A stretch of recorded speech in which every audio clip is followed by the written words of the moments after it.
about Scarman, but it did not come. These guys were used to having people think violence at their boss.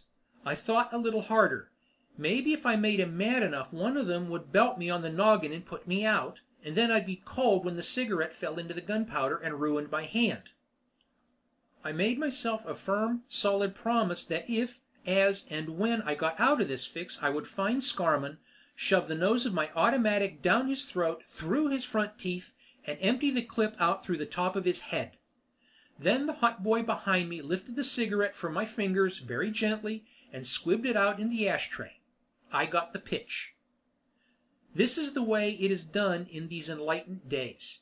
Rhine Institute and the special talents that Rhine developed should and could have made the world a better, brighter place to live in. But I've heard it said and had it proved that the minute someone comes up with something good, there are a lot of buzzards who turn it bad and make it a foul, rotten medium for their lousy way of life. No, in these days of mental telepathy and extrasensory perception, crumbs do not erase other crumbs. They just grab some citizen and put him in a box until he's ready to do their dirty work for them. Guilt? That would be mine. A crime is a crime, and the guy who does it is a criminal, no matter how he justifies his act of violence. The truth? Any court mentalist who waded through that pair of unwashed minds would find no evidence of any open deal with Steve Hammond. Sure, he would find violence there, but the court is no more than well aware of the fact that thinking of an act of violence is not illegal. This Rhine training has been too recent to get the human race trained into the niceties of polite mental behavior. Sure, they'd get a few months or maybe a few years for breaking and entering as well as assault. But after all, they were friends of Rambaugh, and this might well be a matter of retaliation, even though they thought Rambaugh was an incompetent bungler. So, if Steve Hammond believed that he could go free with a whole hand by planning to rub out a man named Scarman, that would be Steve Hammond's crime, not theirs.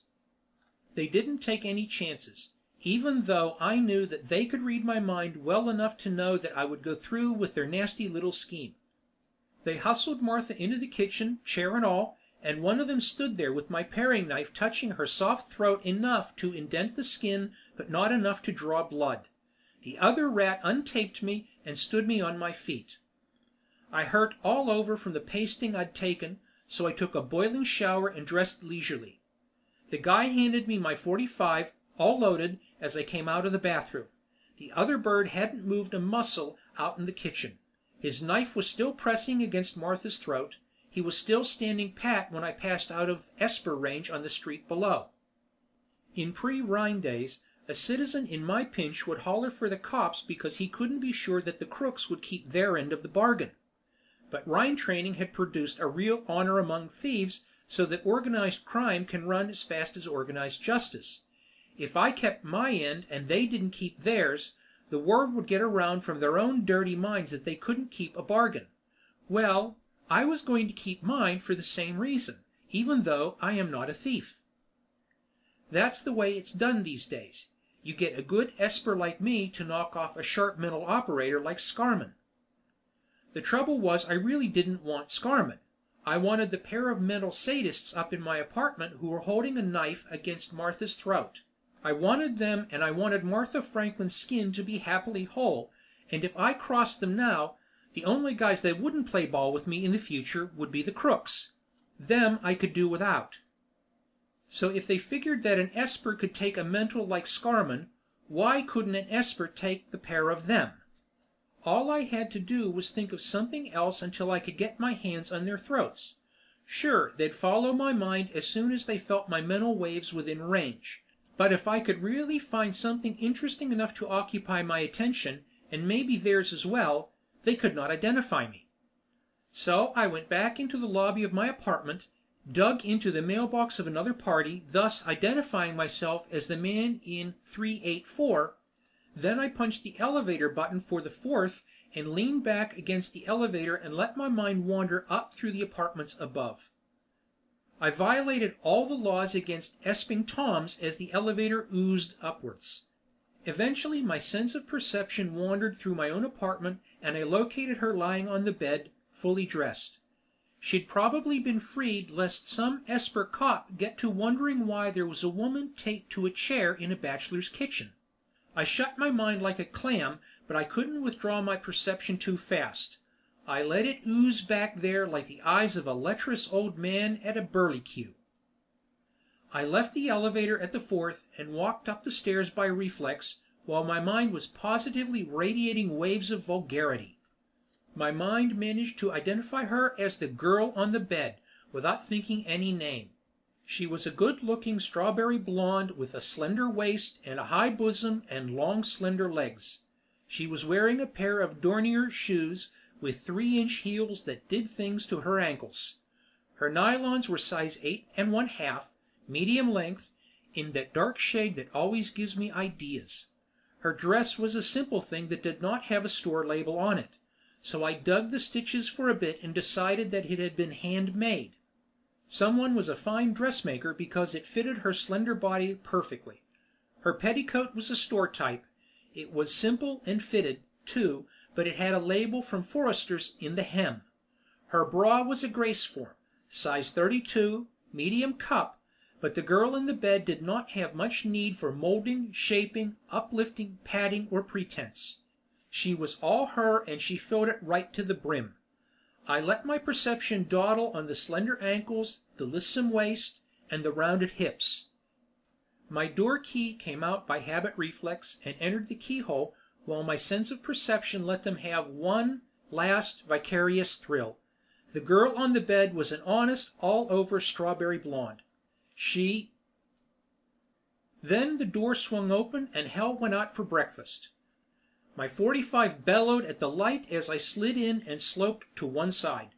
The room went dark as I dropped to the floor in front of my bookcase. From across the room, a hit burner seared the door and slashed sidewise, cutting a smoking swath across my encyclopedia from A-AUD to CAN-DAN, and then came down as I squirmed aside. It took King Lear right out of Shakespeare before the beam winked out. It went off just in time to keep me from sporting a cooked stripe down my face. I triggered the automatic again to make a flash in their faces while I dug the room to locate them in the dark. The needle beam flared out again and drilled a hole in the bookcase behind me. The other guy made a slashing motion with his beam to pin me down, but he made a mistake by standing up to do it. I put a slug in his middle that slammed him back against the wall. He hung there for a moment before he fell to the floor with a dull, limp sound. His needle beam slashed upward and burned the ceiling before his hand went limp and let the weapon drop. I whirled to dig the other guy in the room just as the throb of a stun gun beam moaned over my head. I wondered where they'd got the arsenal, dug the serial number and realized that it was mine. It gave me a chuckle.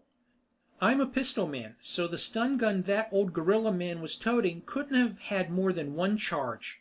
I tried to dig it but couldn't.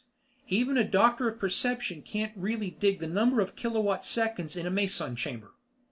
My accurate esping must have made the other guy desperate, because he made a dive and let his needle ray burn out a slashing beam that zipped across over my head. My 45 blazed twice.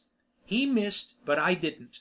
Just as the throb of the stun gun rang in the air again, I whirled to face my stun gun coming out of the bedroom door in front of Martha Franklin. The slug intended for Martha's body never came out of my gun because her stun gun got me first. It froze me like a hunk of Greek statuary, and I went forward and toppled over until I came on a 3-point landing of elbow, the opposite knee, and the side of my face. I was as good as dead. My brain was still functioning, but nothing else was. I was completely paralyzed. My heart had stopped beating, and my lungs had stopped breathing. And I've been told that a healthy man can retain consciousness for maybe a minute or so without a fresh supply of blood to the brain. Then things get muddy black and you've had it for good. My ESP was still functioning, but that would black out with the rest of Steve Hammond. There was no physical pain. They could have drilled me with a blunt 2x4 and I'd not have felt it. Then, because I couldn't stare death in the face, I shut my mind on the fact and asked my late girlfriend. She was standing there with my stun gun in her hand with a smile on her beautiful puss and that vibrant body